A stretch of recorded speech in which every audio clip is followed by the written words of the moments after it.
എപ്പിസോഡിന്റെ opening സീനില് ഇപ്പൊ ഒരു funeral കാണിക്കുന്നു. ഒരുപാട് പേര് ആരെയോ പൊക്കിയെടുത്തോണ്ട് ഇപ്പൊ പോയിക്കൊണ്ടിരിക്കുകയാണ്. അതില് കറുത്ത ഡ്രസ് ഇട്ട ഒരു കാട്ടുമാക്കാൻ കരഞ്ഞോണ്ട് പറയും, ഞാൻ നിന്നെ ഒരുപാട് ചവിട്ടി കൂട്ടിയിട്ടും നീ ചിരിച്ചുകൊണ്ട് അതെല്ലാം സഹിച്ചു. ഞാൻ കൂടുതൽ ഇടിച്ചു പിഴിയുന്നതിന് മുൻപ് നീ തന്നെ ഇപ്പൊ മരിച്ചുപോയി. എനിക്ക് സഹിക്കാൻ പറ്റുന്നില്ലേ എന്ന് പറഞ്ഞ് കളിയാക്കി അവനിപ്പോ ആ ഒരു ബോഡി നോക്കി ചിരിക്കാൻ തുടങ്ങും. കട്ട് ചെയ്താ ഇപ്പൊ 3 പേര് ആ ഒരു ഗ്രാമത്തിൽ നിന്ന് ജീവനും കൊണ്ട് ഓടാൻ വേണ്ടി അവര് ശ്രമിച്ചുകൊണ്ടിരിക്കുകയാണ്. അതിൽ റുക്കുസുക്കുന്ന് പേരുള്ള ഒരുത്തൻ അവരാ ബോഡി അടക്കം ചെയ്യുന്നത് കണ്ടിട്ട് ഇപ്പൊ ഒരുപാട് ദേഷ്യപ്പെടും. അവര് തന്നെ അവനെ കൊന്നു കളഞ്ഞിട്ട് ഇപ്പൊ അവര് തന്നെ അവനെ കുഴിച്ചിടുന്നു. ഇത് കണ്ടിട്ട് എനിക്ക് സഹിക്കുന്നില്ല എന്ന് പറയുമ്പോ അവന്റെ കൂടെയുള്ളവര് അവനെ പിടിച്ചു നിർത്തും. അവര് പറയും, നമ്മുടെ മുൻപില് ഇപ്പൊ ഈ ഒരൊറ്റ വഴിയേ ഉള്ളൂ, എത്രയും പെട്ടെന്ന് നമുക്ക് ഇവിടുന്ന് രക്ഷപ്പെടണം. അപ്പൊ ആ ഡ്രാക്കുള തലേനറിയും 3 പേര് അവരുടെ കസ്റ്റഡിയിൽ നിന്ന് ഇപ്പൊ രക്ഷപ്പെട്ടു പോയിട്ടുണ്ടെന്ന്. അതിനവൻ ചിരിച്ചിട്ട് പറയും, കുഴപ്പമില്ല, എത്രയും പെട്ടെന്ന് 3 പേരുടെ ഫ്യൂണറൽ ചടങ്ങുകൂടെ നടത്തേണ്ടി വരും. ഇവിടെ ആ 3 പേര് അവർ കഷ്ടപ്പെട്ട് ഒരു മല വലിഞ്ഞു കയറുമ്പോ ഭയങ്കര മഴ പോരാത്തതിന് അവർക്ക് നേരെ ഇപ്പൊ ഒരുപാട് പാറ താഴെ ഉരുണ്ടു വീഴും. അവരുടെ കൺട്രോൾ പോയി അവർ താഴെ വെള്ളത്തിലേക്ക് വീഴുമ്പോ അവര് 3 പേരും കരുതും അവരുടെ കാര്യത്തില് ഇപ്പൊ തീരുമാനമായെന്ന്. പക്ഷെ ആരോ ഒരാള് അവരെ 3 പേരെയും തൂക്കിയെടുത്ത് ഇപ്പൊ എവിടേക്കോ കൊണ്ടുപോകും. അവര് 3 പേരും ഇപ്പൊ പതിയെ കണ്ണു തുറക്കുമ്പോ ആരോ അവരെ തൂക്കിയെടുത്ത് കൊണ്ടുപോകുന്നതായിട്ട് അവർക്ക് തോന്നും. ഇതേത് വില്ലേജ് ആണെന്ന് അവര് ചോദിക്കുമ്പോ അവൻ പറയും, ഇത് ലീഫ് വില്ലേജ് ആണ്. നീ ആരാണെന്ന് ചോദിക്കുമ്പോ അവൻ മറുപടി പറയും, ഞാൻ നറൂട്ടോ കുട്ടപ്പൻ. അതെ, സാക്ഷാൽ നമ്മുടെ കുട്ടപ്പൻ തന്നെയാണ് അവരെ 3 പേരെയും ഇപ്പൊ രക്ഷപ്പെടുത്തി നദിയുടെ മേലെ കൂടെ നടന്നു വരിക. ഇവിടെ ലീ ആവട്ടെ അവന്റെ കൈയും കാലും ഒക്കെ തന്നെ ഉപയോഗിച്ച് ഇപ്പൊ ഭയങ്കര എക്സസൈസ് ആണ്. അപ്പൊ ലീ നറൂട്ടോ കുട്ടപ്പൻ വെള്ളത്തിന്റെ മേലെ കൂടെ നടന്നു വരുന്ന കണ്ട് ഉടനെ ലീ അത് കണ്ട് ഞെട്ടിയിട്ട് ഞാൻ ഇനിയും ഒരുപാട് പ്രാക്ടീസ് ചെയ്യണമെന്ന് പറഞ്ഞ് അവൻ വീണ്ടും ഇപ്പൊ പ്രാക്ടീസ് ചെയ്തുകൊണ്ടേയിരിക്കും. കട്ട് ചെയ്താ ഇവിടെ മൈഗൈ ആവട്ടെ മൂക്കുമുട്ടത്തിന്ന് ഒക്കാകെ ആന്റിയുടെ അടുത്ത് തള്ളി മറിച്ചുകൊണ്ടിരിക്കുകയാണ്. അപ്പൊ ആന്റി പറയും, നമുക്കിപ്പൊ തന്നെ ഒരുപാട് മിഷൻസ് പെൻഡിങ് ആണ്. പോരാത്തതിന് നറൂട്ടോ കുട്ടപ്പൻ ഇപ്പൊ 3 പേരെ എവിടെ നിന്നോ എടുത്തുകൊണ്ട് വന്നിട്ടുണ്ട്. അതുകൊണ്ട് തന്നെ ഇൻവെസ്റ്റിഗേഷൻ അത് പെട്ടെന്ന് തന്നെ ആരംഭിക്കണം. നമുക്കിപ്പോ വേറെ വഴിയില്ല. നെജി, ടെൻടെൻ അവരെല്ലാവരും എത്രയും പെട്ടെന്ന് എന്റെ അടുത്ത് എത്തണമെന്ന് ഒക്കാകെ ആന്റി അസിസ്റ്റന്റിന്റെ അടുത്ത് പറയും. അവരുടെ കൂടെ തന്നെ ലീയയും നറൂട്ടോ കുട്ടപ്പനെയും കൂടെ ഇവിടേക്ക് വരാൻ പറയണം. ആന്റി പറയും, ഇപ്പൊ കുട്ടപ്പൻ കൊണ്ടുവന്ന ആ 3 പേരും കട്ടബൊമ്മൻ മൈൻ വില്ലേജിലെ 3 പേരാണ്. ലാൻഡ് ഓഫ് റിവേഴ്സിലെ ഒരു ഗ്രേറ്റസ്റ്റ് മൈനാണ് കട്ടബൊമ്മി മൈൻ. അവരും കാര്യമായിട്ടുള്ള എന്തോ ഒരു മിഷൻ നടത്താനാണ് ഇപ്പൊ ശ്രമിച്ചുകൊണ്ടിരിക്കുന്നത്. പക്ഷെ 6 മാസത്തിന് മുൻപ് കുറോസോക്കി എന്ന് പറയുന്ന ഒരു കൂട്ടം ആ ഒരു ഗ്രാമത്തിനെ തന്നെ ഏറ്റെടുത്ത് നടത്താൻ തുടങ്ങി. ആ ഒരു ഗ്രൂപ്പ് പണത്തിനു വേണ്ടി അവിടെ ഉണ്ടായിരുന്ന ഒരുപാട് പേരെ ഇപ്പൊ കൊന്നു തള്ളിക്കൊണ്ടിരിക്കുകയാണ്. അവർക്ക് ബോധം വീണ ഉടൻ തന്നെ നമ്മളെല്ലാവരും ആ ഒരു ഗ്രാമത്തിലേക്ക് ചെന്ന് ആ ഒരു ഗ്രൂപ്പിനെ എത്രയും പെട്ടെന്ന് അവിടുന്ന് അടിച്ചോടിച്ച് അവർക്ക് മോചനം കൊടുക്കണം. അത് കേട്ട് കുട്ടപ്പൻ, ഓ ഇതൊരു ലോക്കൽ മിഷനാണ്, ഇതിനൊന്നും ഞാൻ പോവില്ല. എനിക്കാണെങ്കിൽ ഇപ്പൊ ഒരുപാട് പ്രാക്ടീസ് ചെയ്യാനുണ്ട്. മാത്രമല്ല എത്രയും പെട്ടെന്ന് എനിക്ക് സാസുകയെ കണ്ടുപിടിക്കണം. അത് കേട്ട് കലിപ്പിളകിയ നമ്മുടെ ഹൊക്കാഗെ ആന്റി ആവട്ടെ കുട്ടപ്പനെ അങ്ങനെ തന്നെ കോളറിൽ തൂക്കിയെടുക്കും. നിന്റെ ഇഷ്ടത്തിന് ഓരോന്ന് ചെയ്യാൻ നീയല്ല ഹൊക്കാഗെ, ഞാനാണ്. ഇതും ഒരു കണക്കിന് ട്രെയിനിങ് തന്നെയാണ്. അതുകൊണ്ട് മര്യാദയ്ക്ക് ഞാൻ പറയുന്നത് കേട്ടോന്ന് പറയുമ്പോ കുട്ടപ്പനാവട്ടെ ഒന്ന് ഞെട്ടിയിട്ട് ഇപ്പൊ ഒന്നും പറ്റാത്തതുപോലെ പുറത്തേക്ക് ഇറങ്ങി പോവും. നെജിയോട് നീയാണ് ഈ മിഷന്റെ ലീഡർ എന്ന് നമ്മുടെ ഹൊക്കാഗെ ആന്റി പറയുമ്പോ കുട്ടപ്പനാവട്ടെ അതൊട്ടും ഇഷ്ടാവില്ല. അവന്റെ പാട്ടിന് പുറത്തേക്ക് പ്രാക്ടീസ് ചെയ്യാൻ പോകുമ്പോ ആന്റി ആവട്ടെ കലി കയറി ആളുടെ ചെയർ തന്നെ വലിച്ചങ്ങോട്ട് എറിയും. അപ്പൊ മൈഗൈ അവിടേക്ക് വന്ന് ചോദിക്കും, കുറോസൊക്കി ക്ലാനിന്റെ ഹെഡ് നെയിം എന്താണ്? അത് കേട്ട് അവള് പറയും, റൈക്ക. അത് കേട്ട് ഷോക്കായിട്ട് മൈഗൈ ആവട്ടെ ഈ പേര് ഞാൻ മുമ്പ് കേട്ടിട്ടുണ്ട്. അത് കേട്ട് ഒക്കാകെ ആന്റി ഞെട്ടും, ഇതിപ്പോഴാണോ പറയണേ? കട്ട് ചെയ്ത കുട്ടപ്പൻ അവൻ ആകെ ബോറടിച്ച് ഇപ്പൊ ഗ്രാമത്തിലൂടെ നടന്നുകൊണ്ടിരിക്കുകയാണ്. ഓ കഷ്ടം, എനിക്ക് ബോറടിക്കുന്നു. ട്രെയിനിങ് തരാനാണെങ്കിൽ മാമനില്ല. ഹൊക്കാഗെ ആന്റി എന്തൊക്കെയോ മിഷൻസ് തന്ന് എന്നെ വെറുതെ കഷ്ടപ്പെടുത്താണ്. അപ്പൊ ദൂരത്തായിട്ട് സാക്കുറ നിൽക്കുന്നത് കണ്ട് കുട്ടപ്പൻ ഒരുപാട് സന്തോഷായി ഓടിപ്പാഞ്ഞ് ഇപ്പൊ അവളുടെ അടുത്തേക്ക് വരും. അവളാണെങ്കിൽ ഒരു പക്ഷിയുടെ ഒടിഞ്ഞ ചിറക് അത് നേരെയാക്കി അതിനെ പുറത്തേക്ക് പറത്തി അങ്ങോട്ട് വിടും. അത് കണ്ട് കുട്ടപ്പൻ ഒരു ലുക്ക് വിടുന്നുണ്ട്. 2 പേരും ചിരിച്ചിട്ട് കൊഞ്ചിയിട്ട് അങ്ങനെ നിൽക്കുമ്പോ ലീ ആവട്ടെ അവിടേക്ക് ഓടി വന്ന് ഇപ്പൊ കുട്ടപ്പനെ പിടിച്ചു വലിച്ച് റെസ്റ്റോറന്റിൽ പോയി ഇപ്പൊ നൂഡിൽസ് കഴിക്കാൻ തുടങ്ങും. ലീ പറയും, ആന്റി പറഞ്ഞ ആ ഒരു കുറോസക്കി ഫാമിലി അതിലെ ഹെഡ് ബോസ് അവൻ 7 സ്ക്വാഡ് നിഞ്ച ഫാമിലിയിലെ ഒരു പ്രധാനപ്പെട്ട മെമ്പറാണ്.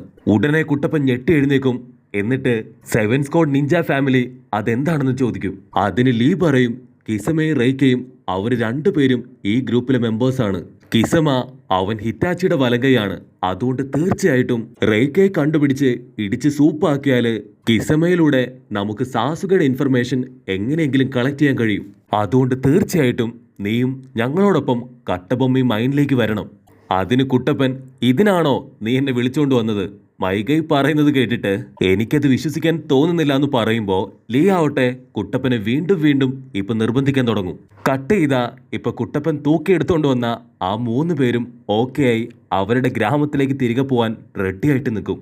അപ്പൊ നെജിയും ലീയും ടെൻടണും എല്ലാവരും ഹാപ്പി ആയിട്ട് നിൽക്കുമ്പോ ലീ പറയും, നമ്മൾ പോകുന്ന വഴിക്ക് ധാരാളം കടകളുണ്ട്, അവിടെ ഒരുപാട് സാധനങ്ങള് നമുക്ക് കഴിക്കാനുണ്ടെന്ന് പറയുമ്പോ ടെൻടൺ ടെൻഷനായിട്ട് പറയും, കുട്ടപ്പൻ അവൻ ഇതുവരെയായിട്ടും എത്തിയിട്ടില്ല. പക്ഷെ നമ്മുടെ ലീ അവൻ തറപ്പിച്ചു പറയും, തീർച്ചയായിട്ടും നറൂട്ടോ കുട്ടപ്പൻ നമ്മുടെ കൂടെ ഉറപ്പായിട്ടും വരും. അവരങ്ങനെ പറഞ്ഞുകൊണ്ട് നിൽക്കുന്ന സമയത്ത് തന്നെ ഇപ്പൊ കുട്ടപ്പനാവട്ടെ അവിടേക്ക് ചാടി വീഴും. എല്ലാരും റെഡിയല്ലേ, അപ്പൊ നമുക്ക് പോയാലോ എന്ന് ചോദിച്ച് അവൻ തന്നെ ഇപ്പൊ മുൻപിൽ നടക്കും. നമ്മുടെ കുട്ടപ്പന്റെ കളി കണ്ട് എല്ലാവരും ഒരുപാട് ചിരിച്ച് സന്തോഷിച്ചിട്ട് ഇപ്പൊ നടക്കാൻ ആരംഭിക്കും. പോകുന്ന വഴിയില് അവർ ഫുഡൊക്കെ കഴിച്ച് ഹാപ്പി ആയിട്ട് പോകുമ്പോ കുട്ടപ്പനാവട്ടെ ഒരുപാട് കല്ലടുക്കി വെച്ച് അതിന്റെ മേലെ നിന്ന് ഇപ്പൊ ബാലൻസ് ചെയ്തുകൊണ്ടിരിക്കും. പക്ഷെ റുക്കുസുക്കി അവൻ ഇപ്പോഴും ഒരുപാട് ടെൻഷനിലാണ്. അപ്പൊ കൂടെയുള്ളവർ പറയും, തീർച്ചയായിട്ടും നീ പേടിക്കേണ്ട ആവശ്യമില്ല, ഇവരെന്തായാലും നമ്മളെയും നമ്മുടെ ഗ്രാമത്തെയും അവരുടെ കയ്യിൽ നിന്ന് എന്നേക്കുമായിട്ട് മോചിപ്പിക്കും. ഇപ്പൊ കുട്ടപ്പനെ കണ്ട് നമ്മുടെ ലീക്ക് ചെറുതായിട്ട് അസൂയ അടിച്ച് അവനാവട്ടെ പ്രാക്ടീസ് ചെയ്യണമെന്ന് പറഞ്ഞ് അവിടെയുള്ള കല്ലുകള് ഇപ്പൊ അടിച്ച് തകർക്കും. അവൻ തകർക്കുന്ന കല്ലുകള് ചവിട്ടി ചവിട്ടി നമ്മുടെ കുട്ടപ്പനാവട്ടെ ഒരുപാട് ഉയരത്തിലും പോവും. ഇവരുടെ ഈ പൊട്ടങ്ങളി കണ്ട് നമ്മുടെ ആൾക്കാരും കൂടെ വന്നവരും എല്ലാവരും ചിരിക്കുമ്പോ അപ്പൊ വീണ്ടും റുക്കുസുക്ക് പറയും, നമ്മൾ എത്രയും പെട്ടെന്ന് പോകണം, അല്ലെങ്കിൽ കിക്കിച്ചിപ്പി അവൻ ആപത്താണ്. അവന്റെ കൂടെയുള്ളവര് ഇപ്പൊ വീണ്ടും അവനെ ആശ്വസിപ്പിക്കാൻ തുടങ്ങും. അവൻ മരിച്ചിട്ട് ഒരുപാട് നാളായി, നമ്മളെ കൊണ്ടെന്നല്ല ആരെ കൊണ്ടും അവനെ രക്ഷിക്കാനാവില്ല. ഇവിടെ ലീ ആവട്ടെ വഴിനീളെ നടന്ന് ഉറക്കമൊക്കെ തൂങ്ങി ഞാൻ പറഞ്ഞ ആ ഒരു കട അത് ഏകദേശം അടുത്തെത്തിന്ന് പറയും. അത് കണ്ട് കുട്ടപ്പൻ ചോദിക്കും, നീ എന്തിനാണ് ഉറക്കം തൂങ്ങി നടക്കുന്നത്? എന്നെ പോലെ മിടുക്കനായിട്ട് സ്മാർട്ടായി നടന്നുകൂടെന്ന് ചോദിക്കുമ്പോ അപ്പൊ ലീ പറയും, ഞാനും മൈഗയും വലിയൊരു മാരത്തോണിന് പോലും 3 ദിവസം ഉറങ്ങിക്കൊണ്ടാണ് നടന്നത്. അങ്ങനെ നടക്കാൻ ഒരു പ്രത്യേക സുഖമാണെന്ന് പറയുമ്പോ അവൻ പറഞ്ഞ ആ ഒരു ഷോപ്പ് ഇപ്പോ ദൂരത്തായിട്ട് കാണും. ആ ഷോപ്പ് നടത്തുന്നത് ഒരമ്മച്ചിയാണ്. അവൻ ഓടിപ്പോയി അമ്മച്ചിയെ തൂക്കിയെടുത്ത് 2 കറക്ക് കറക്കും. ആ സമയത്ത് കട്ടബൊമ്മി മൈനിലെ ആളുകള് ദൂരത്തായിട്ട് ഒരു പാറക്കൂട്ടം കാണിച്ചു കൊടുക്കും. അവിടെയാണ് ഞങ്ങളുടെ ഗ്രാമം. അവരെല്ലാവരും ഇപ്പൊ റെസ്റ്റോറന്റിൽ കയറി നമ്മുടെ ലീ ആവട്ടെ ഒരു സൂപ്പ് കഴിക്കാനായിട്ട് ആരംഭിക്കും. ലീ പറയും, ഈ സൂപ്പിന് ഒരുപാട് പവറുണ്ട്, എന്നെ ഞാനാക്കി മാറ്റിയതും എനിക്ക് പവർ തന്നതും എല്ലാം തന്നെ ഈ സൂപ്പാണെന്ന് പറയുമ്പോ അങ്ങനെ കട്ട് ചെയ്ത് ഇപ്പൊ ലീയുടെയും മൈഗയുടെയും ഒരു ഫ്ലാഷ് ബാക്ക് കാണിക്കും. നമ്മുടെ ലീ ഗനിയനായതിനു ശേഷം മൈഗൈ ആവട്ടെ അവനെ മാരത്തോൺ ഓടിക്കാനായിട്ട് എപ്പോഴും തന്നെ കൊണ്ടുപോയിക്കൊണ്ടിരുന്നു. അങ്ങനെ ഓടുന്നതിനിടയിൽ നമ്മുടെ ലീ ആവട്ടെ അവനിപ്പോ ഉറങ്ങിക്കൊണ്ട് ഓടാൻ തുടങ്ങും. ഇവരെപ്പോഴും ഓടുന്നത് നമ്മുടെ ആന്റിയുടെ കടയുടെ മുൻപിൽ കൂടെ തന്നെയാണ്. അപ്പൊ കടയുടെ ഉള്ളിൽ നിന്ന് ഇപ്പൊ കരാശി ആവട്ടെ ഇവരോടുന്നത് അങ്ങനെ നോക്കിക്കൊണ്ടേ നിൽക്കും. നമ്മുടെ ആൾക്കാർ ഓടി ഓടി ഒരു ദിവസം കറക്റ്റായിട്ട് കടയുടെ മുൻപിലുള്ള അമ്മച്ചിയുടെ മുൻപിൽ തന്നെ ഇപ്പൊ ലീ തല ചുറ്റി താഴെ വീഴും. അവരവനെ തൂക്കിയെടുത്ത് ഒരു ബെഞ്ചിലൊക്കെ കിടത്തി അമ്മച്ചി ആവട്ടെ അവൻ ഒരുപാട് ഫുഡ് കൊടുക്കുമെങ്കിലും നമ്മുടെ ആള് കണ്ണു തുറക്കില്ല. അപ്പൊ കറാഷി അവിടെ കിട്ടിയ പല്ലി, എലി, തവള, മുളകുപൊടി, കുരുമുളക് എല്ലാം ഇട്ട് ഒരു സ്വയംഭം സാധനം തന്നെ വാറ്റി അങ്ങോട്ട് ഉണ്ടാക്കും. അത് ലീയുടെ വായിലേക്ക് ഒഴിച്ചു കൊടുക്കുമ്പോ എരിവ് താങ്ങാനാവാതെ നമ്മുടെ ആള് അപ്പൊ തന്നെ ഞെട്ടി ഉണരും. ഇവിടെ സീൻ ബ്ലാക്ക് ഔട്ട് ചെയ്താ ഇപ്പൊ എല്ലാവർക്കും കഴിക്കാനായിട്ട് അവര് കരിക്കട്ട പോലത്തെ ഓരോ ഫുഡ് കൊണ്ട് കൊടുക്കും. അത് കണ്ട ഉടൻ ലീ ആവട്ടെ വാവ് അടിപൊളി ഫുഡ്, എനിക്കിത് ഭയങ്കര ഇഷ്ടമാണെന്ന് പറഞ്ഞ് അവൻ വാരി വാരി തിന്നാൻ തുടങ്ങും. പക്ഷെ ബാക്കി ആർക്കും അത് അത്രയ്ക്ക് അങ്ങോട്ട് ഇഷ്ടപ്പെടില്ല. അവര് ഫുഡ് കഴിച്ച് 2 മിനിറ്റ് കഴിയുമ്പോഴേക്കും അവർക്കെല്ലാവർക്കും ഇപ്പൊ എരിവ് താങ്ങാനാവാതെ ഇപ്പൊ ബാത്റൂമിലേക്ക് ഓടാൻ തുടങ്ങും. കുട്ടപ്പാ നീ കാട്ടിലേക്ക് ഓടിക്കോ, ഞാൻ ബാത്റൂമിൽ പോവാണ് എന്നൊക്കെ പറഞ്ഞ് അവര് പരസ്പരം അങ്ങോട്ടും ഇങ്ങോട്ടും ഓടും. അപ്പൊ ലീ ആവട്ടെ ഇപ്പൊ കൂളായിട്ട് അമ്മൂമ്മയോട് കരാശി അവിടെ അവനെ കണ്ടില്ലല്ലോ എന്ന് പറയും. അതിന് അമ്മൂമ്മ അവനിപ്പോ ഒരുപാട് പ്രാക്ടീസ് ചെയ്ത് നിന്നെപ്പോലെ തന്നെ ഇപ്പൊ പവർഫുള്ളായി ഇവിടം വിട്ടുപോയി. അവന്റെ ആഗ്രഹം കുറോഷി ഫാമിലി പോയി ചേരാനാണ്. അതിനിൽ ഈ ടെൻഷനായിട്ട് എന്നെ കൊണ്ട് പറ്റില്ല. ഒരിക്കലും അതിന് ഞാൻ അനുവദിക്കില്ല. അവനെ എത്രയും പെട്ടെന്ന് ഞാൻ തന്നെ ഇവിടേക്ക് കൂട്ടിക്കൊണ്ടുവരും. ഈ ഷോപ്പിൽ നിന്നുകൊണ്ട് തന്നെ ഞങ്ങളുടെ മിഷൻ അത് ആസൂത്രണം ചെയ്യും. ഇവിടെ വെച്ച് തന്നെ ഞങ്ങൾ എല്ലാ പ്രശ്നങ്ങളും സോൾവ് ആക്കി തീർക്കും. പക്ഷെ റുക്കുസുക്കുവിന് ഇപ്പൊ ഒരുപാട് ടെൻഷനാണ്. കാരണം ആ കുറോഷി ഫാമിലി അവരിവരെ കാണുകയാണെങ്കിൽ തീർച്ചയായിട്ടും അത് വലിയ പ്രശ്നം ഉണ്ടാക്കും.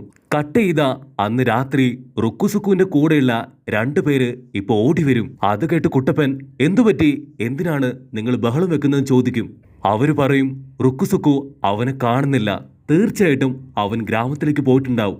അവനെ കുറോസുക്കി ഫാമിലി കാണുകയാണെങ്കിൽ തീർച്ചയായിട്ടും അവനെ അവര് കൊന്നുകളയും.